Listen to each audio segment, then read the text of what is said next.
who's being prosecuted, they make sure the case disappears because they're all tied in. That's why it's happening. To address Odera's point, there's no foreign interference. I'm going to ask Odera, why then did the UK interfere when our constitution was being drafted and say they didn't want the land clause as it was written and they demanded it to change and it was changed? Why were there sanctions on Zimbabwe by the US when they took their land back? Why was there a CIA-led coup on Nkrumah when he was building Ghana's economy and Ghana was doing well? Nkrumah's intelligence discovered interference from the US and the UK, which has been proven. So when we talk about foreign interference, we're not just making up stuff. There's evidence that there's foreign interference. In Kenya right now, you have an FBI office. In Kenya right now, you have a CIA office that works with your own intelligence and your government, and they make sure that you are all operating accordingly based on the US interests. And when you go out of line, they come and remind you. They go to your offices and they send people to your offices to remind them how they need to behave. That is a fact. It is not speculation, it's a fact. The instability in countries is good for business, for capitalists. Weapons manufacturing are business. If there's no war, if there's no instability, weapons companies go out of business. So they have to make sure there's always instability so that they have business. NGOs will go out of business if there's no hunger or poverty. So for them to be in business, there has to be hunger and poverty. Big business multinationals will not have the large profit margins if there's no cheap labor. So they'll make sure they're not educating all of you so that there can be cheap labor. Big business will have to pay high salaries if everyone is educated. That is bad for their bottom line. They'll make sure that there are some of you who are not as educated. So you will push for years, you will protest for years, but as long as you do not address the root cause, you will not solve these problems. All right. So I'm going to go through some solutions. And the solutions I put together are based on Walter Rodney's How Europe Underdeveloped Africa, Abdul Rahman Mohamed Babu's The Future That Works, Kwame Nkrumah's Neocolonialism, The Last Stage of Imperialism, and Sheikh Anta Diop's Black Africa, The Economic and Cultural Basis for a Federated State.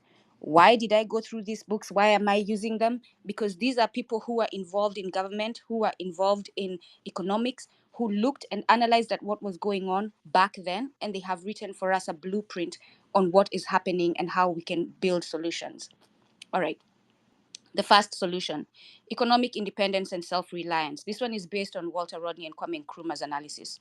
Nationalize key industries, control and manage essential resources such as minerals, oil, and agriculture to ensure that the wealth generated benefits the local population. Agriculture and industrial development. Focus on sustainable agriculture to achieve food security and invest in industries that process raw materials locally to add value and create jobs. Reject exploitative international agreements, reassess and, if necessary, reject international agreements and debts that perpetuate dependency and exploitation, form alliances with other developing nations for fairer trade practices, local entrepreneurship and small businesses, encourage the growth of local businesses and entrepreneurs through access to credit, training, and protection from foreign competition. Number 2, political unity and federated state. This one is based on Sheikh Anta Diop's vision.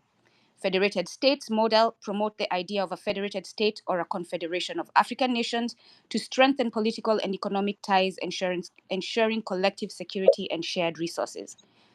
Number 2, Pan-African institutions. Establish Pan-African institutions to coordinate economic policies, defense, education, and cultural initiatives. Decentralization of power. Ensure local governance and community involvement in decision-making to prevent concentration of power and enhance accountability.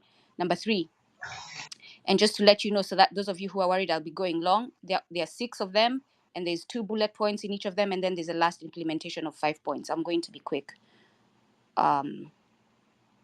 Number 3, cultural revival and education, inspired by Sheikh Anta Diop and Walter Rodney. Cultural education. Incorporate African history, languages, and cultural studies into the education system to foster a sense of identity and pride. We are all walking Wazungus. We look black on the outside, but we operate like Wazungus on the inside. Promotion of African arts and sciences. Invest in the arts and sciences to revive traditional knowledge and innovate based on indigenous technologies and practices. Media and communication. Develop media outlets that promote African culture, values, and perspectives, countering negative stereotypes and external cultural domination. Our media today serves the West. When they go out of line, they're reminded by the West how to operate. When they go out of line, they are disappeared. I have seen a couple of media people who've disappeared recently. Grassroots participation and social justice, drawing from Abdul Rahman Mohamed Babu and Walter Rodney. Empowerment of local communities, ensure that development projects are community driven and that local populations have a say in planning and implementation. Social welfare programs, implement programs that address health, education, housing, and social security to improve the quality of life for all citizens. Gender equality, promote gender equality by ensuring women's participation in all aspects of society, from education and employment to governance and leadership. Number 5, sustainable development and environmental stewardship, incorporating modern considerations. Environmental protection, develop policies for the sustainable use of natural resources, protecting ecosystems and promoting renewable energy sources.